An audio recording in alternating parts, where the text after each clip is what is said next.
Greetings. So you want your maintainers to get back to the basics on their own.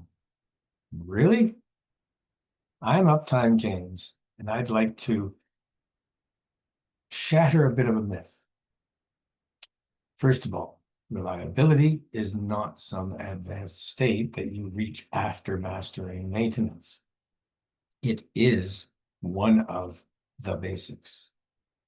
You've seen models of maintenance management, maybe even my own uptime pyramid. Reliability is at the top. That visual makes it look like reliability is some sort of a reward for getting everything else right first. But the truth is that reliability isn't advanced. It is one of the basics. It requires all those components in that model to be done well, consistently, all the time. This is the model from Uptown. It has layers, but those layers are not a ladder. They're a system. The top depends on the bottom, and the bottom depends on the top. You can't tweak only one part of it, like work management, and expect to get big results. You need all those 10 parts of it. They rise and they fall together.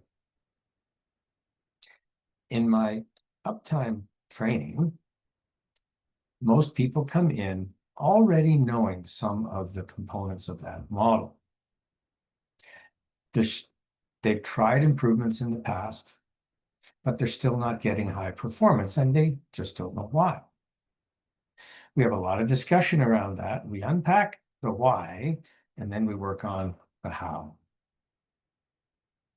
It does take effort, and it does take time. It takes a little bit of investment to pay for that effort, perhaps not as much as you might expect.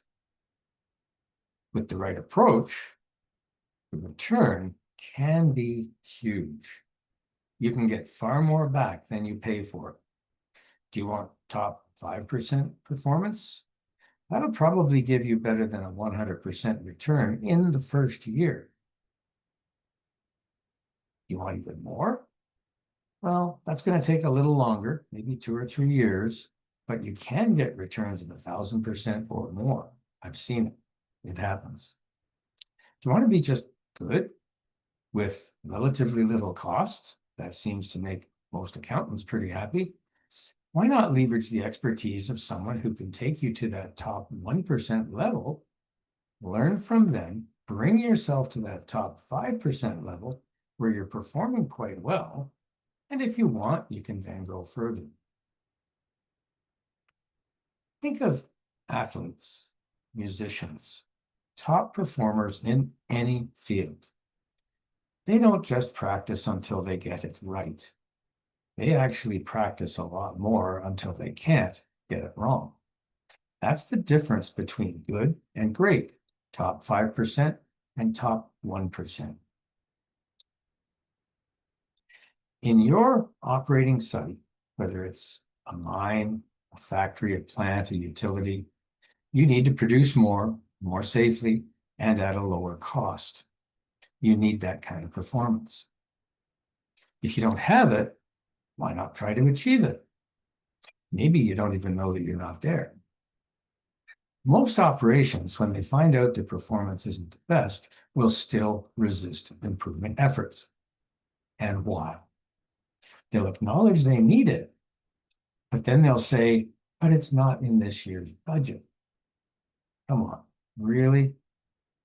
That's not strategy. That's hesitation. Good business people understand the value of investing. General managers expect that the managers working for them have the basics handled and handled well. But if the performance is off, then those basics aren't being handled well.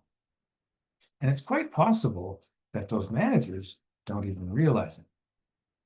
Good maintainers are not graduates of trade schools, colleges, or universities. They've got that education, but they've also developed competence with specialized training, diverse experience, as opposed to just a long time on the job, learning from their mistakes, and exposure to what great actually looks like. The basics aren't something you get back to. They are a part of that path that I call excellence to achieving higher performance. Are you still giving excuses for not making those improvements? Is mediocrity really good enough for your operation? Can you tell?